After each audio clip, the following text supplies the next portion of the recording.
How's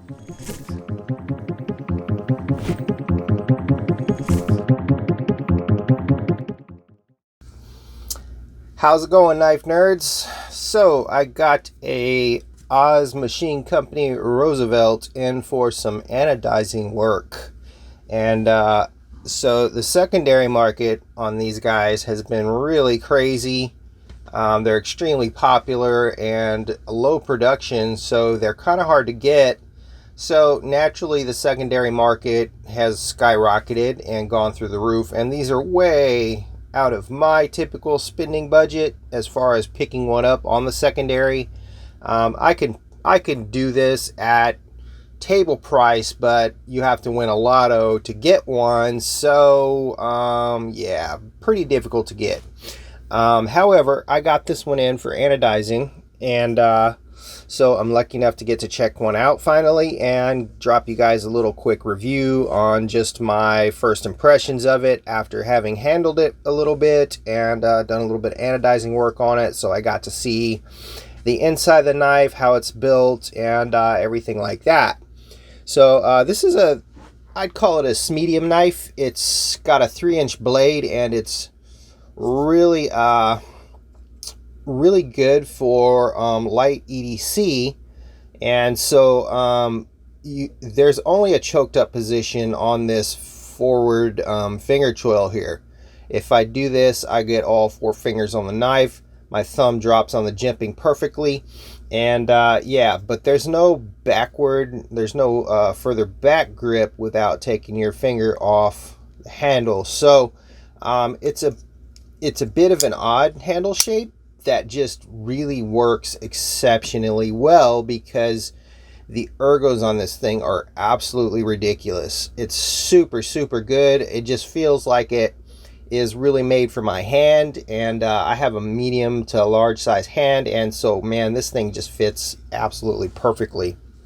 Now I've been wanting to check one of these out for a long time to just see what all the hype is about, because these are just stupid popular, and people are paying double retail to get their hands on these on the secondary market, which I think is absolutely ludicrous. But you know, it is what it is. People are willing to pay what they're willing to pay for something that they want that's hard to get, and that's the Rosie in a you know, definition of the Rosie right there.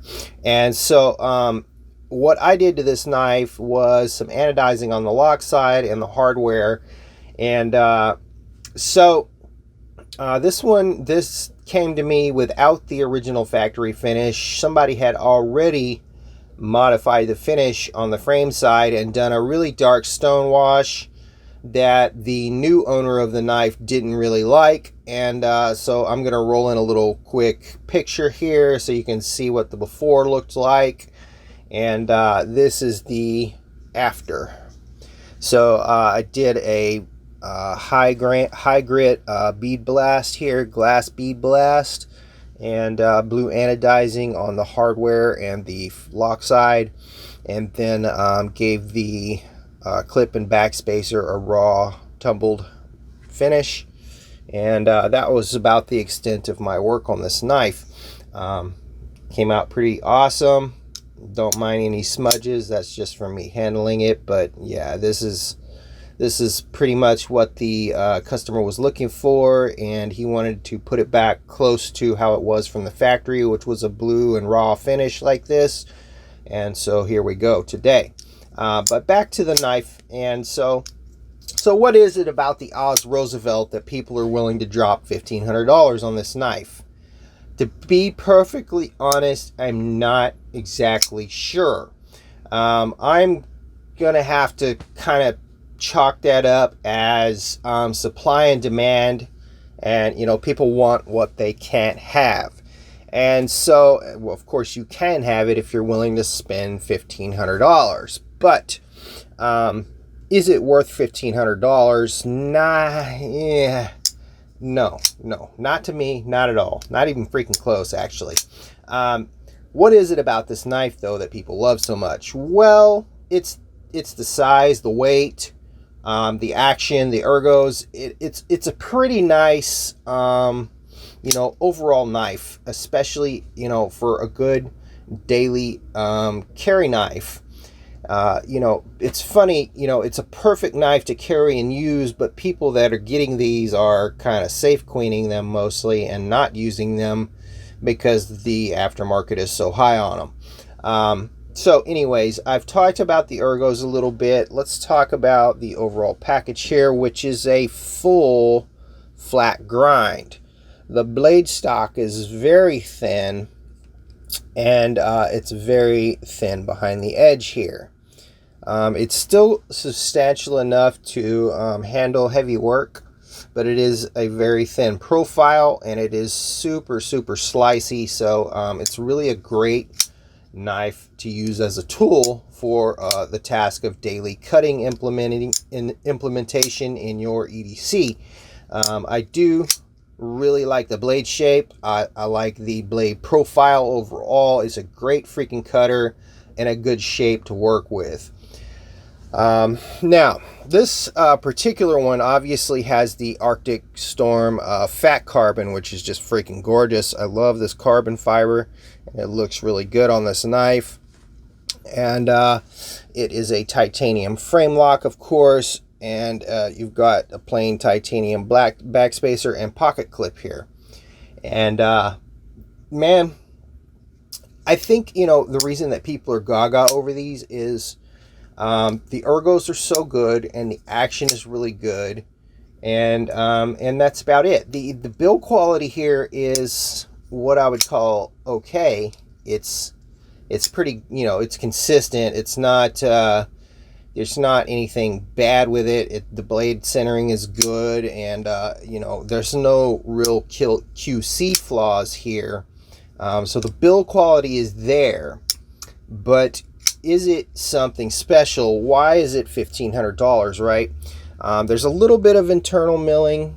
There's some milling pockets in there to reduce weight on the frame side, which balances this knife well with the carbon fiber, because if the frame side wasn't weight relieved, this carbon fiber side would feel super light while the frame side would feel super heavy.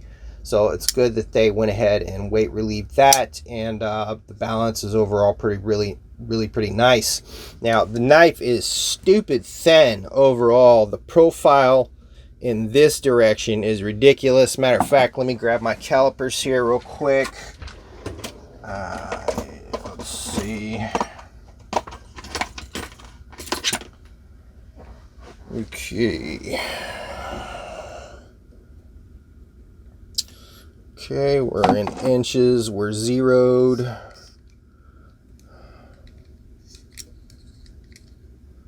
Okay, so we're 0.404 total overall thickness, besides the pocket clip. So significantly less than half an inch total thickness, and it's just, man, it is stupid thin. The whole thing is stupid thin. And I really generally like that in a light duty EDC knife. I like a really thin profile like this. And the ergos are such, when you have your finger locked into that choil and everything, it feels really, really good in hand.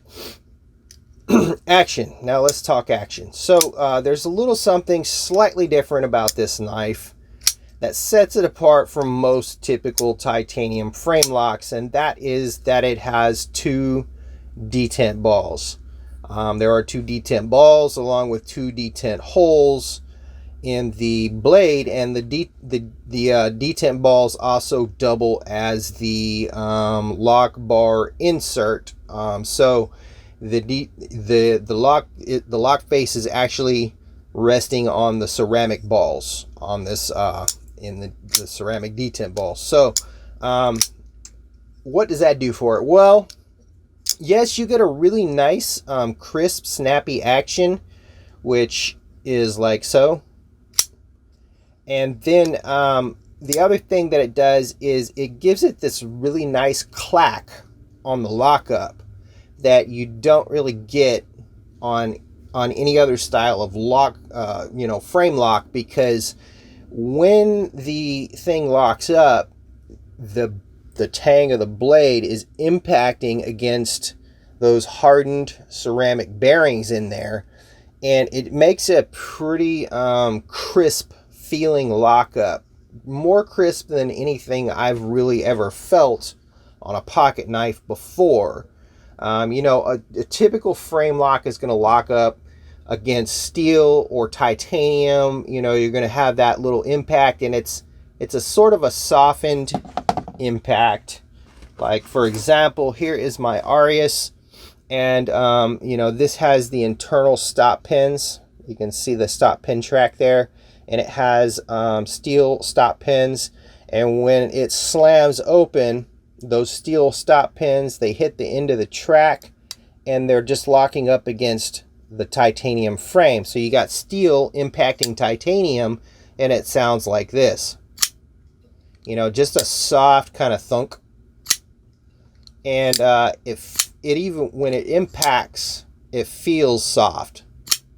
So I've seen a lot of people ask for comparisons, the Koenig Arius against the Rosie, and people saying, oh, the Rosie is better. And I'm like, why? Why do they think that? I don't really know. So I think this is what they're thinking, and why they think that this knife is so good and worth the $1,500 is the feel of the lockup. So when that blade impacts those ceramic balls, it just gives you this really solid clack. Like, how do I put this? It's like a metal door slamming. It's just clack. Just a solid clack. Steel against ceramic. And so that's what I think people are so excited about with this knife. The action is very crisp, and it feels really smooth.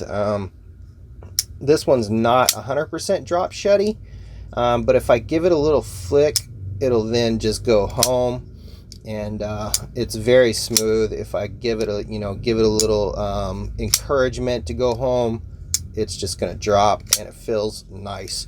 This one is riding on aftermarket Skiff bearings, and there is a internal race washer on the carbon fiber side, but not on the frame side.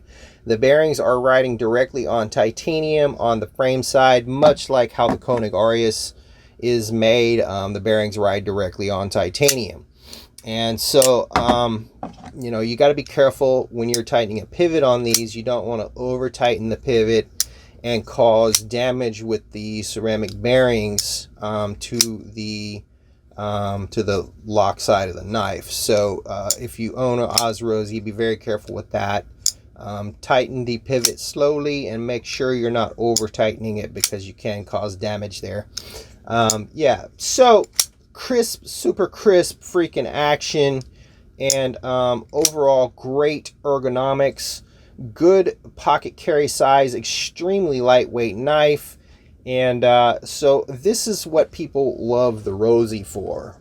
Now, would I spend my hard-earned money and drop $1,500 on one of these to pick it up on the secondary market? No, not happening. And here's why. This is a very plain knife to me. It's a very plain blade shape, and it's a very plain frame. And not that I really generally like plain looking knives, but when we're talking $1,500, I'm going to need something a little more to get me excited about the knife. And this just doesn't have that. We have a very plain flat face. There's no contouring at all on the pocket clip here. There is just a little bit of chamfer, and it's just got a curve, and other than that, it's just a flat block of titanium. And the same goes for the plain Jane backspacer with some chamfers on the edges, and that's it. The scales are flat slabs of titanium, and in this case carbon fiber. Most of them are in fact full titanium. This is kind of a, I don't know, limited run, I guess. I haven't seen many of these around. So they did some different colors, and yeah. Anyways, or I don't know, maybe the scale is aftermarket. I have no idea. I'm not that, involved in the Rosie community, so I don't know a lot about it. But that being said, it's just a plain, plain flat titanium folding knife, and you can pick up something similar. In fact, like a good comparison for the overall profile is the what's that thing called? The freaking, oh god, this is gonna drive me nuts. Anyways, it looks like another knife. It's just not, my brain is farting right now, and I'm not coming up with the name of it. Quiet Carry Drift. It looks like a Quiet Carry Drift. The original Drift that had the thumb hole. All the drifts now, they come with a thumb stud instead of a hole. But the original Quiet Carry Drift, the profile was super similar to this knife. Shape of the blade, thumb hole, overall everything. The drift. This thing looks like a drift, which is a $300 knife. And so yeah, there are a few special features about this knife. The ergos are done extremely well, and then you have that detent that is unusual in the market. And are those things worth? Are they really worth another $1,200? No, not in my opinion. They're just not. This is on bearings. The drift is on washers, so different type of action altogether. But point being, there are other things out there very similar to this that you can get for way cheaper. It just is. There's so many different, knives that you can get, for that kind of money. In fact, the table price on these is like $750, maybe a little more if you get something with a special finish on it or whatever. But they start around $750, I do believe. At retail, I think that really, $750 is still a bit steep for this knife. Honestly, this feels more like a $400 or $500 knife to me. It just does. It doesn't feel like something that people should be paying $1,500 for. That's just my opinion. Everybody's got theirs. These are extremely popular. People are hot after them, and they're paying big prices to get them. At $750, I could justify one, a particularly nice one. Like if I could get a fat carbon one like this for that price, then yeah, I can see that working for me. If I could split it into 4 payments because I'm poor, that would work for me. I could see doing $750 on this knife, simply because of the really crisp detent. The ergos feel really good. Those are the two main things that I like about this knife, and the cutting ability is really good. But everything else is just super plain clip, super plain spacer, plain flat, scales, plain flat grind. There's no compound grinding going on here. No fancy grinds. Nothing's super special about the blade. The jimping does feel really nice, by the way. It's the right amount of traction without being aggressive, and it carries onto the scales and onto the blade, which I love.